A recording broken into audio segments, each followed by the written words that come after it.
So Norma Riley, you and your colleague Rick Burton have just published a book called Business the NHL Way. And the book kind of tells business leaders what mainstream normal non-sports businesses can learn from the NHL's success. So my question to you is, whether it's a men's league or a women's league, if you are starting a new league from scratch, what can you learn from the leagues that have already done it?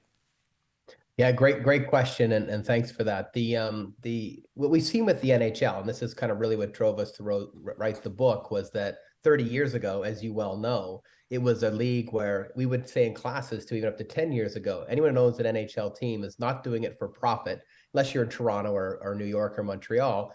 It's kind of a side project. You have to expect to lose some money. That has completely changed. So what have they done that's really interesting? Well, one is they've worked together as a collection of teams across the league. They copied the NFL model with the lockout year in 04 and 05.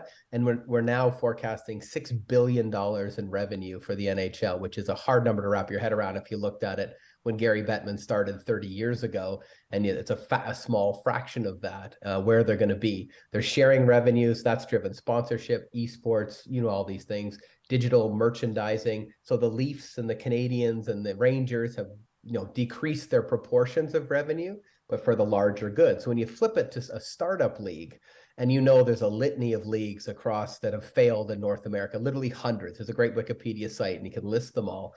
It is really hard because obviously you have to build a fan base. How do you get an equitable model? So a couple of the ones that have worked would be the WNBA is a good example, and MLS is a good example in recent times. And what did they do at the start? They actually had a league-owned group of franchises, so not individually owned, and then over time have now broken out to be individually owned clubs within the league. So that's one model that has worked in sports where there is an existing fan base or a partner with some deep pockets, investors with deep pockets in both cases that were willing to ride out the tough years early on. So that kind of approach, an equitable league, some deep pockets, and yes, you can build, again, in a risky manner though, a successful sports franchise. Right, and so you mentioned one women's league, the WNBA, and also one men's league, MLS. To what extent do kind of these general principles of successful sports league startups, like to what extent does gender influence those, a men's league versus a women's league? It's really a really interesting point. And I think all of us want, particularly hockey in Canada, I'm Canadian, right? Hockey in Canada, women's league to survive. And there's been attempts, as you think about soccer in North America, men's leagues, attempts finally has hit there. You kind of want it to survive, but it comes down to it's a product with a fan base. And one of the things we've struggled with, I'll say we kind of, for those of us in the sport management world, is women's sport has a hard time building female fan bases. Now it's gotten a little bit better, but if you look at the female sports that are really successful, so the LPGA, so look at golf, look at tennis, look at the WNBA, the majority of their fans are male. So it tends to be the hardcore fan of that sport who loves that. So when you look at the segmentation of fans of any particular sport, you'll get those that love the sport, those that love a team, those that love a player, those that just love the sport. And these are the people that will watch any level of hockey or any level of football, then say, hey, I'm just interested, I love golf. So whether it's the LPGA or the PGA or the Live Tour or whatever, I want to watch, I want to consume, I want to follow. And that proportion can be 20 to 30%. They're then the fans that are largely driving the success of those women's leagues. Certainly there are female fans, and that has grown a little bit. It's a big challenge to build that fan base. And so how do you do that over time? Well, this is the core sport product, regardless of the of gender. Is it fast? Is it exciting? Is it close finishes, etc.? That really kind of elevates the sport. Right, and so when we talk about like the audience for these sports, when you think about MLB and the NFL in particular, those are the two that really stand out to me in terms of sports where men play, and it's just kind of accepted that most of the audience is male. And what you see is a lot of outreach because they've reached this point where they said we've maxed out on our male audience. So let's start cultivating female fans. So you're saying it's a little bit different or a lot different when it comes to women's sports?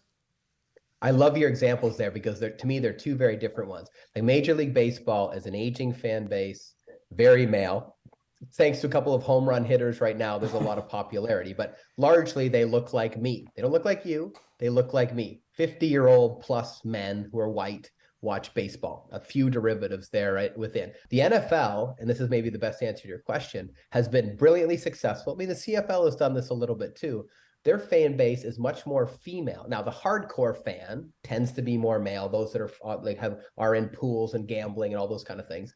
But if you look at who watches, and that's because they've made, with only their small schedule in football, these big experiences. Like Super Bowl parties are filled with people of all genders and backgrounds, right? So they've done a really good job of bringing those in. Often it's through the male partner. If they have a female partner in a heterosexual relationship, they'll bring them, etc. There's those pieces at play, but they've done a pretty good job, which tells us that it is possible. So there's various pathways, but it's context, really having a product that's interesting, and understanding who that you want to do, and then gender just becomes a piece of it. Okay, so now if I was starting a women's professional, let's say a basketball league in Canada, coast to coast, like a women's equivalent of the CEBL, a women's basketball equivalent of Canadian Premier League soccer, what would I do with that information that you just laid out? I would immediately have to have deep pocket support. I don't know where the NHL would be. They've kind of, at arm's length supported some of the leagues or not supported. You know how that's all kind of worked out. That would be a first door I would knock on. A second door would be to have an ownership group. And this, if you look at MLS, it was AEG, which is like an MLSE type enterprise that really funded the startup. They've kept the Galaxy. Now all the other teams are distributed. All the things that are hockey, you and I have talked about all the things that are happening in hockey right now, which is very challenging from a gender perspective. There's a really good story that could happen here. Maybe a Hockey Canada could use this as a way to try to come out of some of their challenges. There's got to be some wealthy Canadians and Canadian corporations that would think about supporting this while others are exiting. Maybe there's the right model there, but I would really want to have that in place. And then you got to think, okay, where can we set up our franchises? Really, we've got 8 or 9 cities that are probably of sufficient size, but could this work in North Bay, as an example, where Ringette has been very popular? If you look at all those litany of leagues that I talked about before and really dig in, the main thing why they fail is early cash flow problems, exiting investors, and not giving it enough time to survive. And the XFL number 2, UFL, there's literally tons of them, right? That would be out there. So those would be some of the things that I would really think about. Okay, perfect. And we're running down on time. So last question, how far do you think we are in Canada from having a viable, full-time, strong, all women's, all Canadian league in a big sport like soccer or basketball or hockey? Really, it's as close as an investment group really willing to take the risk or wanting to believe in it. Is there a business model there that can work? That's what you kind of ask. Well, I've sat in these games, so have you. And Canada plays the US in Ottawa or Winnipeg or Vancouver, and they sell out leading up to the Olympics. Look at the viewership of the women's gold medal games at the Olympic Games. There's some of the most watched, top 20 most watched programs in Canadian history.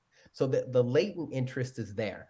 Women's basketball, women's soccer, we've probably a little bit more way to go, but soccer, there's the success of the team. So you think it's got to be closer than we think, but there's definitely some risk, and people would have to have, like in the early days of any pro sport, as I mentioned up front, they'd have to have a non-profit oriented goal structure, a goal to really start women's hockey league or a soccer league or a basketball league in Canada without worrying about profit, and having a willingness to actually write a check. And if we look back to the NHL in its early days, most pro sports leagues history, there's ownership that are writing checks every year. I give the example of the Canadian Hockey League, 60 franchises in Canada and the US. A lot of people that love junior hockey willing to support it. I've had a chance to dig in, like many have, and about half of those franchises are writing a check every year. They're losing money, but the ownership groups, often community, believe in it. So if you get that kind of group, those kind of ownership with a longer timeline to let it succeed, it could be successful. And just, Morgan, to specifically answer your question, I'll say 5 years for a vibrant, functioning. We're not talking like NHL, but maybe like a CFL or an NLL where the players are getting reasonable amounts of money. They're professionals. They have full-time coaches. That would be wonderful. And I'll say 5 years. Okay, perfect. 5 years. I'll still be a relatively young man, young enough to actually get out and feel social and get out to these games. Norm O'Reilly, I would love to see it. Coming to us from Portland, Maine. Norm, thanks for taking the time to be with us today. Thank you, Morgan. A pleasure as always.